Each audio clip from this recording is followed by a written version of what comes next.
We are going to talk about probability today. What does that mean? What does it look like? How can we find it?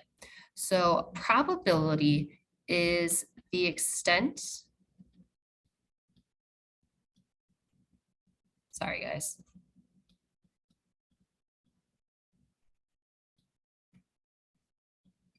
to which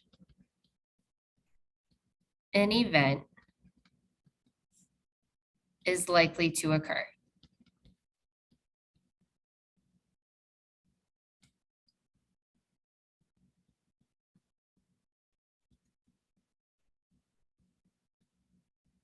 So we're kind of talking about chances. What are the chances that this can happen mathematically, though, not just taking an educated guess, but mathematically? What are the chances of it happening?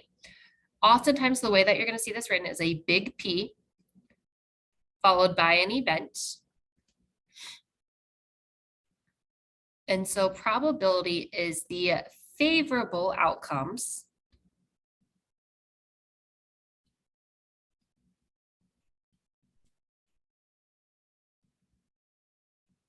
over or divided by total possible outcomes.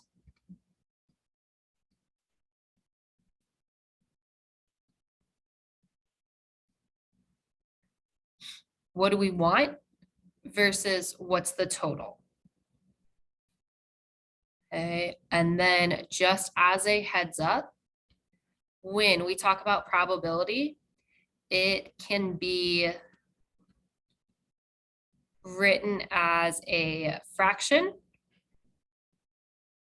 That's how we're going to write it mostly today. You might also see it though as a decimal, or you could see it as a percent. There are two different types of events that we're going to talk about today, independent versus dependent. So independent is going to be if one event does not affect the other event, okay? Independent. With independent events, we're talking about replacement. So replacement is if you take something out, you put it back before you pull out another one. Events that use replacement, you're going to be seeing that word a lot today. Okay, events that use replacement are always going to be independent events.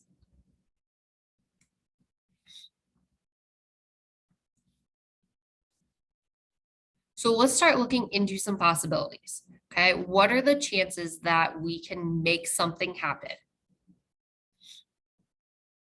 We're going to start with a coin flip and a roll of the die. So when we're talking about flipping a coin, we talked about earlier in class, we have two different outcomes. It could land on heads or it could land on tails. So we have two outcomes.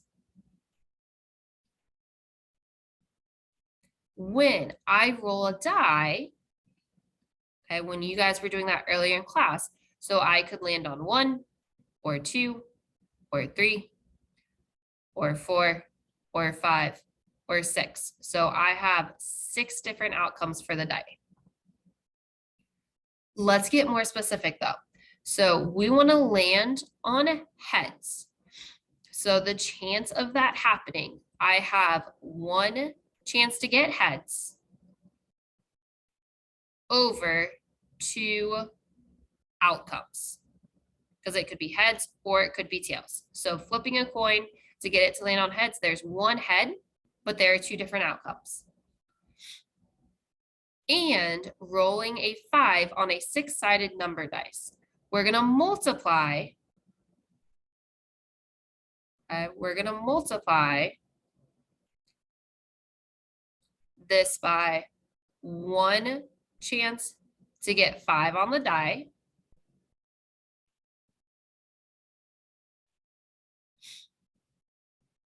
over 6 outcomes. Okay, what do I want versus how many total are there?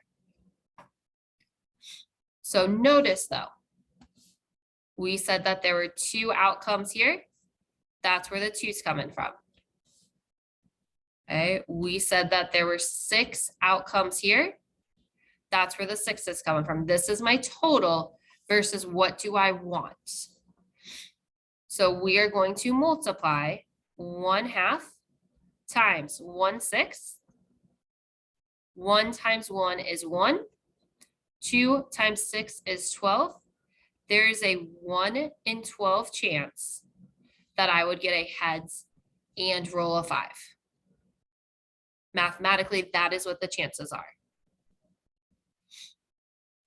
Okay, we multiplied our 1s, we multiplied our 2 times our 6. Let's take a look at another one. So choosing a white marble from the jar and landing on a 2 after spinning a spinner. So if we look here, how many outcomes do we have?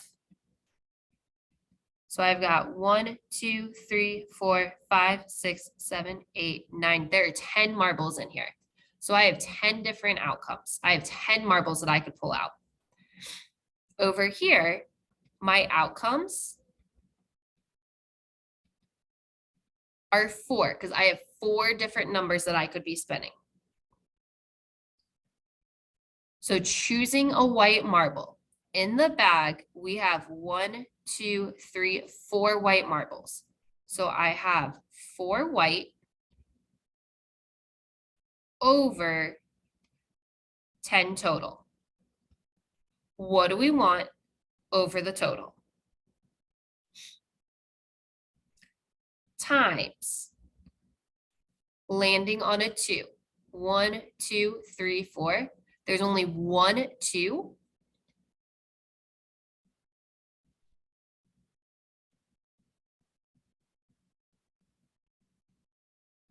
Okay, what do I want? I want a 2. There's only 1 chance to get a 2, but there are 4 total outcomes.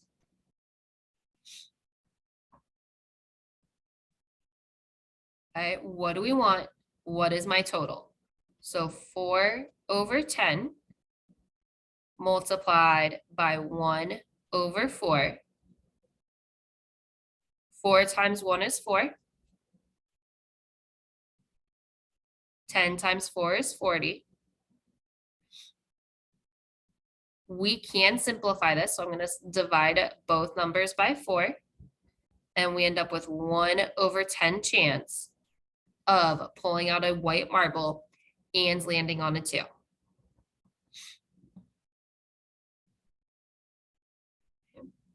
When we're talking about probability, a lot of times you're talking about pulling something out of a bag or spinners or coins or die or cards. Cards is going to be another popular example. So that's what we're going to look at next.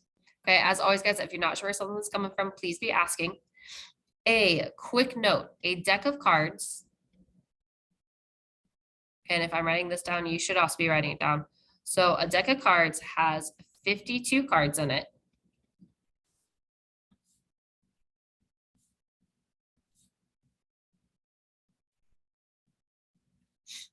And there are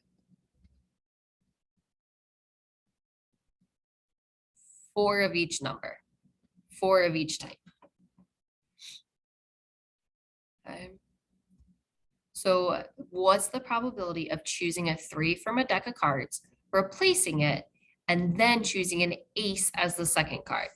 So in my first deck of cards, I want to choose a 3, and there are 4 of each number. So it's going to be 4,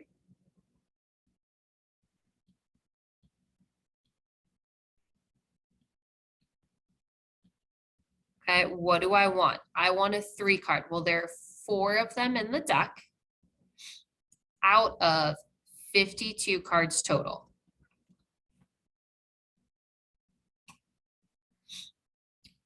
We're going to replace it.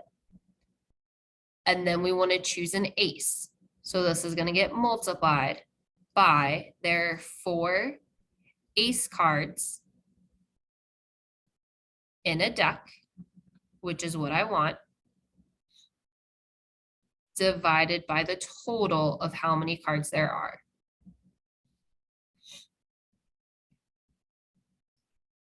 So 4 over 52 times 4 over 52. 4 times 4 is 16. 52 times 52 is 2,704.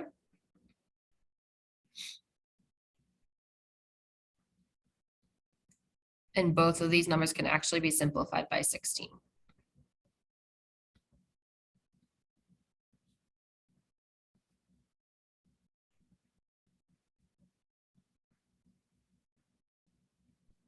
So if I were to do this 169 times, one time I would pull out a 3, replace the card, and then pull out an ace.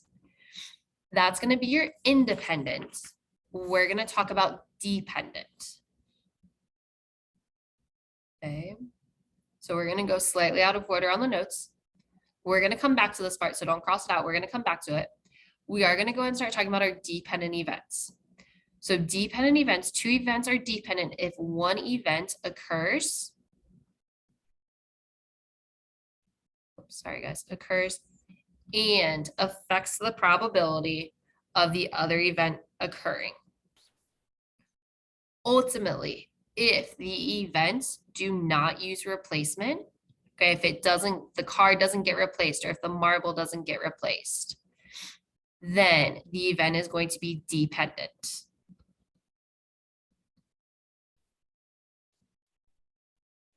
Okay.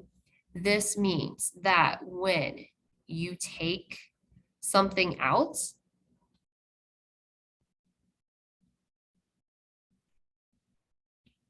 you do not put it back again. And we'll jump into some examples showing this. So we're back to the marbles. We want to choose a white marble. So I have 4 white marbles out of 1, 2, 3, 4, 5, 6, 7, 8, 9, 10 total.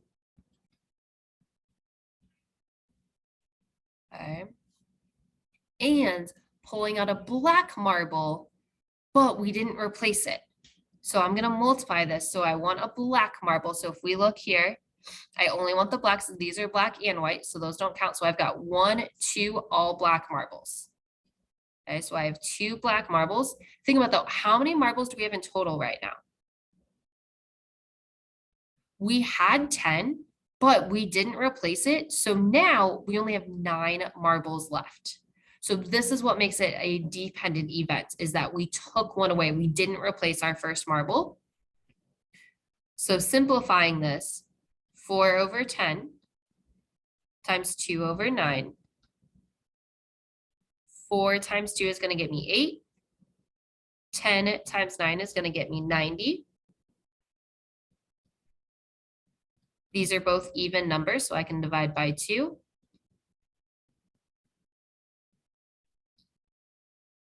In 45 turns of pulling marbles out of a bag, 4 of those turns should result in a white and a black marble being drawn if we do not replace the first marble.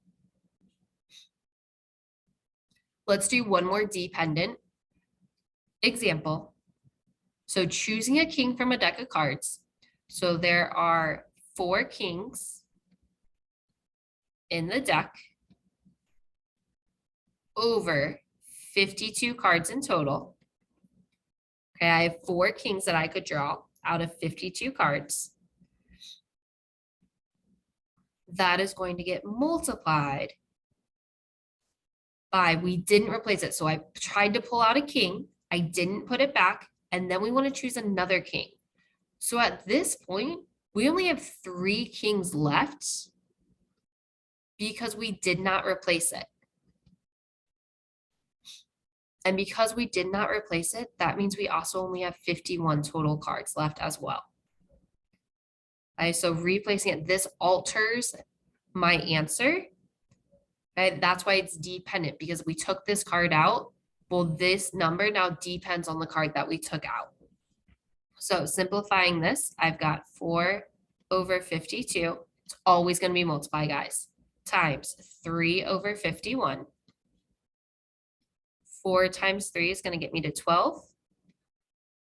52 times 51 is 2,652. Both of these can get divided by 12 to end up with 1 in 221 chances. So if I were to do this 221 times, one of those times would probably result in a king and a king being pulled if we did not replace the first card. This is what we're going to keep focusing on. I would like you to try to go back and see if you can come up with your own independent event for me. Think about cards, dice, marbles, create a problem for me.